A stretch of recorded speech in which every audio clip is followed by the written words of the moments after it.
네, 월요일에 잠금 해제 시작합니다. 오늘 양 지수는 조금 조심스러운 발걸음을 떼고 있는 분위기가 감지되고 있네요. 코스피 지수 2,500선에 간신히 걸쳐 있는 모습으로 현재 흘러가고 있습니다. 이런 가운데에서 우리는 어떤 종목들 주목해보면 좋을지 오늘 이분과 함께 해볼게요. 알파경제 김종효 이사님 나와 계십니다. 이사님 어서 오세요. 안녕하십니까. 예, 이사님과 잠시 후에 종목들 하나하나 열어보기로 하겠고요. 머니맵 먼저 살펴보고 오겠습니다. 오늘 반도체 종목들 초반부터 분위기가 조금 안 좋기는 했는데 점차적으로 그래도 좀 상승으로 돌아서고 있는 종목들의 면면은 보이고 있습니다. 하지만 삼성전자, SK하이닉스라는 투톱이 1%대 낙폭 가져가고 있고요. HPSP 2.6%, 이스페타시스는 1.3% 강세 흐름 시연을 해주고 있습니다. 리노공업과 이오테크닉스도 강보합권에서 움직임 나타내고 있죠. 2차 전지 섹터는 출발할 땐 분위기가 좋지 않았는데 그래도 현재는 LG화학을 제외하고는 전반적으로 표정이 밝습니다.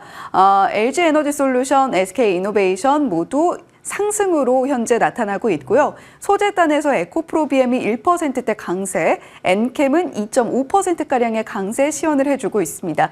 그 가운데에서도 오늘 2차 전지 종목들 가운데에서도 엔캠이 상승 탄력을 상당히 강하게 가져가고 있고요.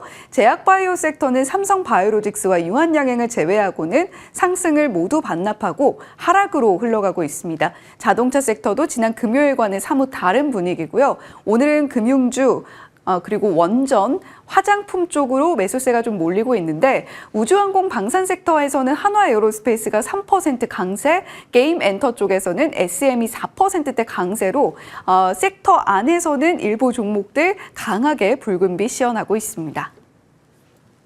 네, 머니맵 살펴보고 왔고요. 오늘은 본격적으로 잠금 해제 종목 열어보기 전에 김종효 이사님과 종목 이야기 하나 더 좀 질문을 드리고 가겠습니다. 자, 오늘 조선주가 전반적으로 좀 조정이 크게 나오고 있습니다. 이렇게까지 조정이 하루에 나타나나라는 생각이 들 정도로 꽤 조정폭이 깊게 나타나고 있는데 HD현대중공업이 중남미 진출하겠다 또 이런 이야기를 하고 있어요. 오늘 하락이 오히려 기회일까라는 그런 물음표도 던지게 되는데 김종효 회사님은 어떻게 보세요? 네, 이 종목은 제가 12월 초에 한번 말씀드리고 나서 목표가인 25만 원은 훌쩍 돌파한 상황이고요.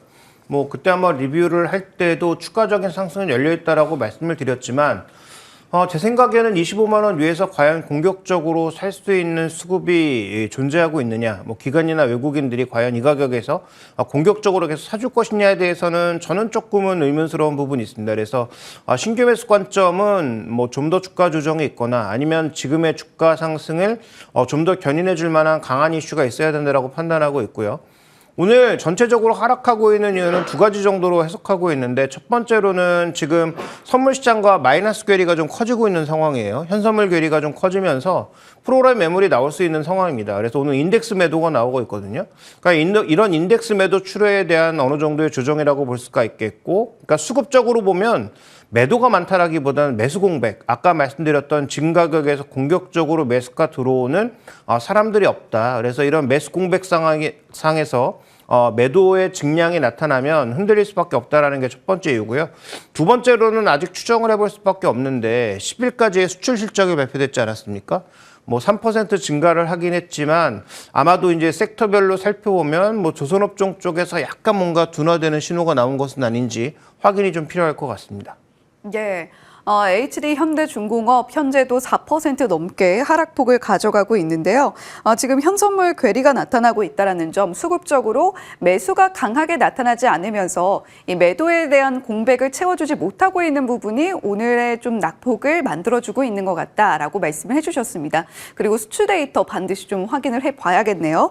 자, 오늘 본격적으로 잠금 해제 종목으로 이어가 보겠습니다. 오늘의 첫 번째 종목입니다. 현대제철인데요. 이 종목 지난주에 좀 뜨거웠어요. 호재에 민감할 구간이라는 부제목이 붙어 있습니다. 첫 번째 키워드 바로 열어볼게요. 자, 현대제철 주가 저평가에 대한 이야기를 먼저 짚고 넘어가 볼까 하는데요.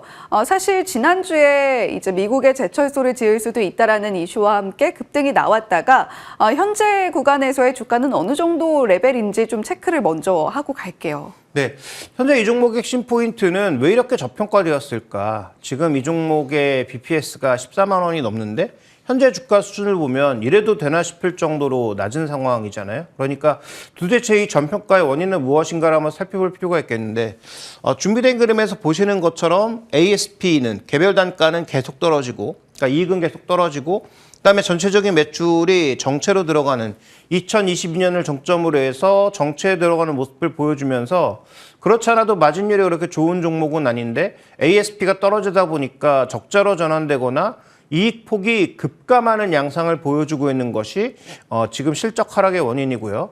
어차피 주식이라고 하는 게 미래의 꿈을 반영하는 거잖아요. 그러니까 미래에 다시 증가할 수 있다면 현재 저평가는 반드시 되돌릴 수 있겠죠. 근데 지금 시장에 바라보고 있는 시각은 뭐냐?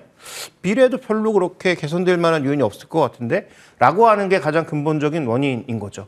국내 이제 건설 수요가 둔화되고 있다는 점. 물론 현대차라고 하는 캡티브 마켓이 있지만 이 캡티브 마켓을 지금 혼자 커버하고 있는 게 아니잖아요. 그래서 이런 부분들의 여러 가지 요소들이 작용이 되면서 이 종목의 핵심 포인트는 결국 성장은 둔화되고 이익은 떨어지는 이 두 가지 관점에서 그리고 이게 쉽게 회복될 수 없다라는 관점에서 지금의 극단적 저평가가 이어지고 있다. 이렇게 봐야 할 것 같습니다. 예. 어쨌거나 현대제철 주가 저평가 구간을 지나고 있는데 이 저평가를 어떻게 해소해 나갈 것인가 일단은 현재로서는 조금 요원해 보이는 부분이 있다라고 언급을 해주셨습니다. 두 번째 키워드로 이어가 볼게요. 이번 키워드는 2025년 실적입니다. 성장은 둔화되고 있고 이익은 감소하고 있다라고 김종효 이사님께서 언급을 해주셨는데 그렇다면 2025년 실적도 기대는 좀 내려놔야 되는 걸까요?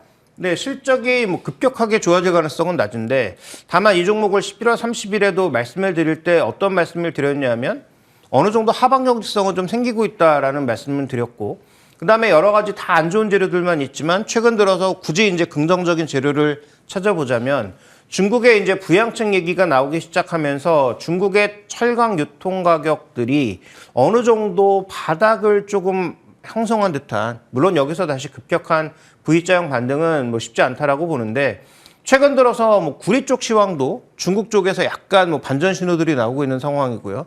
중국의 부양책 얘기들이 하나둘씩 나오기 시작하면서 올해 아마 2분기쯤에는 소비 관련 진작 정책과 그다음에 추가적인 제조업 육성 정책 같은 것들이 더해질 가능성이 있는데 그런 요인들이 나타나면서 일단 준비된 그림에서 나타나는 것처럼 철강 유통 가격이 조금씩 올라온 흐름 보여준다면 국내 철강주들과 가장 붙어서 움직였던 섹터 그다음에 지표를 보자면 중국의 열연 유통 가격이었기 때문에 이 부분에서는 그래도 약간은 바닥 정도는 확인했다 정도의 시그널은 나오고 있다 이렇게 봐야 될 것 같고요. 거기에 이제 중국 정책 기대는 여전히 크게 가져가긴 어렵지만 그래도 남아있다. 특히 양해를 중심으로 해서 올해 1분기 말 3월 초나 3월 한 중순 정도에 어떤 대책들과 중국의 부동산 시황들이 개선되는지 여부를 확인해 볼 필요가 있을 것 같습니다.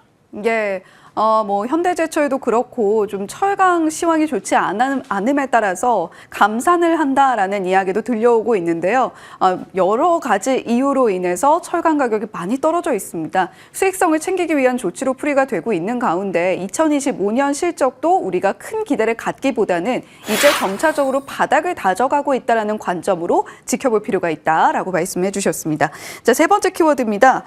저평가 해소를 과연 어떻게 헤쳐나갈 것인가 이 부분으로 좀 시선을 돌려볼 수밖에 없는데 지난주에 나왔던 미국 이야기가 저평가를 해소해 줄 수 있는 강력한 모멘텀이 돼줄 수 있을까요? 네, 일단 그 부분은 판단하기가 쉽지가 않습니다. 왜냐하면 미국에 가서 현대차 공장에 직접 제공을 한다라는 것이 트럼프 대통령 시대에는 굉장히 유효한 그런 이슈가 될 수 있겠지만 그런데 미국에 공장 짓고 미국에 생산하는 비용이 전혀 메리트가 없다면 그러니까 그로 인해서 차 가격이 많이 올라가거나 현대차의 수익성을 굉장히 잡아먹는 그런 요소가 된다면 그 부분은 또 현대차 입장에서는 그렇게 좋은 이슈는 아니잖아요. 그다음에 투자하는 금액도 생각보다 작지 않은 것으로 보이고 다만 현재의 주가가 지금 10개월 포워드로 봤을 때 역대 저점 수준까지 빠져있기 때문에 그러한 재료에도 민감하게 움직일 수 있는 가격대라는 거죠. 그래서 현대제철의 핵심 포인트는 역대 최저 밸류에서 약간의 호재만 나와도 주가는 민감할 가능성이 있다는 게 핵심 포인트입니다. 그래서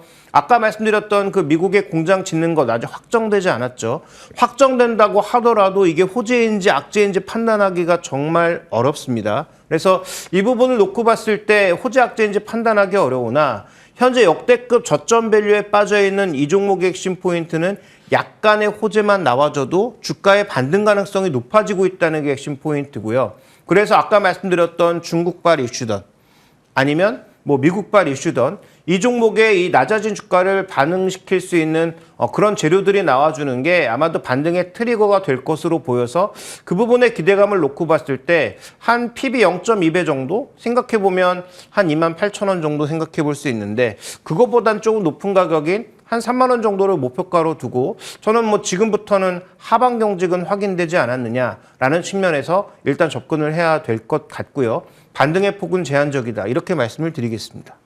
예, 현대제철 지금 현재 워낙에 저평가 구간을 지나고 있기 때문에 아주 큰 재료가 나타나게 된다면 주가도 쉽게 움직여줄 수 있겠고 일단 미국 제철소 관련한 건은 우리가 현재 재료의 크기를 좀 가늠해 볼 필요는 있다라고 언급해 주셨거든요.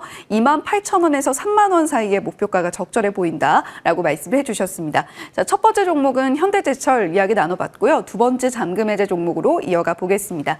두 번째 종목은 코스맥스 오늘 화장품 관련주들 그렇게 표정이 나쁘지 않거든요. 2025년은 내가 주인공이라는 소제목이 붙어 있죠. 첫 번째 키워드 열어보겠습니다. 4분기 실적에 대한 이야기를 해봐야 될 것 같은데 앞서서 오늘 수출 데이터 좀 확인해 볼 필요가 있다라고 말씀을 해주셨어요.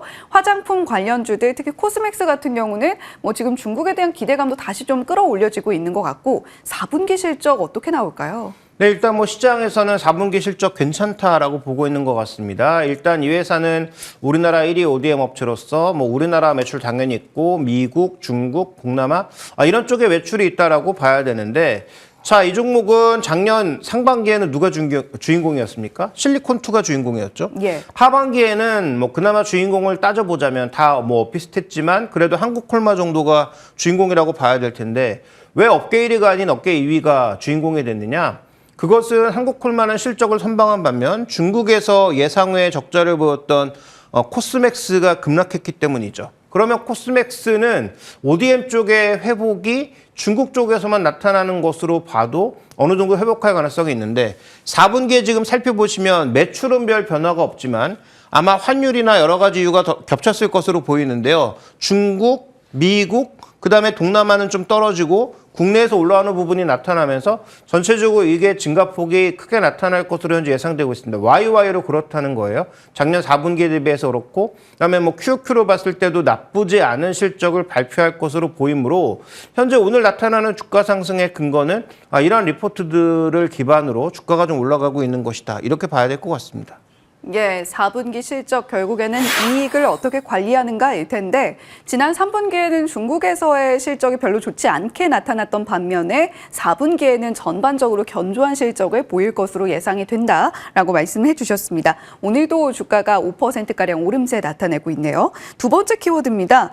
코스맥스가 과연 실리콘2 그리고 한국콜마의 뒤를 이어서 대장주로서 기능을 해줄 수 있을 것인가에 대한 이야기 좀 본격적으로 해봐야 될 텐데 2025년에도 실리콘2의 그 상반기 상승률과 같은 그러한 주가 흐름을 좀 기대해 볼 만한지도 좀 궁금하거든요. 네, 뭐 실리콘2의 작년 상반기 상승률을 따라갈 수는 없고요. 작년 실리콘2는 없었던 게 생긴 거니까 아무래도 이제 시장에 이제 충격파가 있었던 것으로 보이고 콜마나 코스맥스는 뭐 그 정도는 아니기 때문에 다만 이 준비된 그래서 보시는 것처럼 2022년도에 확 꺼졌던 실적이 작년, 재작년부터 조금씩 회복되기 시작해서 특히 올해는 크게 개선될 것으로 생각하고 있는데 이 이유는 중국 쪽의 회복이 일정 부분 나타날 것으로 보이고 그다음에 지금 미국이나 뭐 여러 지역으로 수출하고 있는 거 결국 국내에서 ODM이 늘어나기 때문이잖아요.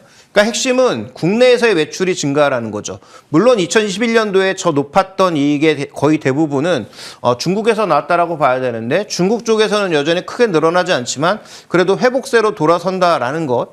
그다음에 미국이나 동남아나 전반적으로 이런 쪽에 회복이 되면서 이익률이 다시 이제 늘어나는 수준으로 간다라고 하는 것이 가장 핵심 포인트라는 거죠. 그다음에 연결된 뭐 자회사 실적 같은 것들도 일정 부분에 지금 개선을 예상하면서 전체적으로 지금 실적 개선은 올해도 이어지지 않을까. 이 부분이 한국콜마를 좀 좋게 보는 그런 이유라고 볼 수 있을 것 같습니다. 예, 코스맥스입니다. 코스맥스가 2022년부터 이제 연간 기준으로 점차적으로 실적의 회복세를 나타내고 있다라는 점에 방점이 찍혀 있을 테고요. 2024년 특히 상반기에 화장품 관련주들의 상승폭이 정말 무서웠습니다. 하지만 그만큼을 좀 기대하기는 어려우나 코스맥스도 이제 그 뒤를 이어서 그래도 견조한 상승률을 통해서 주가를 증명해 줄 수 있지 않을까라는 이야기를 전해주셨습니다. 세 번째 포인트입니다. 그렇다면 코스맥스의 현재 주가는 어느 정도 레벨에 와 있는가 궁금한데요. 밸류에이션 체크해 주시죠. 내년도 실적을 계상해 봤을 때 뭐 지금은 그렇게까지 비싸진 않다라고 봐야 될 것 같습니다. 올해 실적, 그러니까 작년 실적을 중심으로 보면 지금의 주가가 뭐 좀 비싼 편인데요. 근데 올해 이제 예상되는 실적으로 계산해 보면 지금 현재 주가는 굉장히 좀 중립적 정도의 수준에 머물고 있다 이렇게 봐야 되는 상황이죠. 그래서 말씀드렸던 대로 2025년도의 회복을 생각한다면 어느 정도 정상화 과정을 생각해 봐야 되는데 제가 생각하는 정상화 과정은 PER 기준으로는 한 20배 내외 정도, 그 다음에 PBR 기준으로는 3배에서 4배 사이 정도를 바라보고 있습니다. 그렇게 본다면 이 종목은 한 18만 원 정도를 생각해 볼 수 있는 상황이니까 목표가는 한 18만 원 정도를 제시하고요. 현재 구간에서 오늘 너무 단기 급등이 또 나오고 있는 상황이니까 최근 시장의 특성상 이렇게 단기 급등이 나올 때 쫓아가면 별로 그렇게 단기 수익률이 좋지 않은 상황이고, 그다음에 올라가면 올라갈수록 또 매력도는 떨어지는 상황이니까 좀 주가가 누릴 때라든지 이럴 때를 이용해서 매수를 하시는 게 좋을 것이라고 판단하고 있고요. 무엇보다 핵심은 국내의 증가와 중국의 회복, 이 두 가지에 달려 있다라고 보면 될 것 같습니다. 예. 실리콘2가 방점이 미국에 찍혀 있었다면 코스맥스의 방점은 국내 그리고 중국의 회복세에 있다라는 부분 한 번 더 강조를 해주셨습니다. 현재 PER 기준으로 봤을 때 코스맥스의 적정한 주가는 18만 원으로 보인다. 다만 매수를 하신다면 현재 가격보다는 조금 눌렸을 때 매수를 해보시는 것이 좋겠다라고 또 이야기를 해주셨으니까요. 가격 전략까지 체크해 보시면 좋겠습니다. 자, 월요일에 잠금 해제 알파경제 김종효 이사님과 이야기 나눠봤습니다. 오늘 말씀 고맙습니다.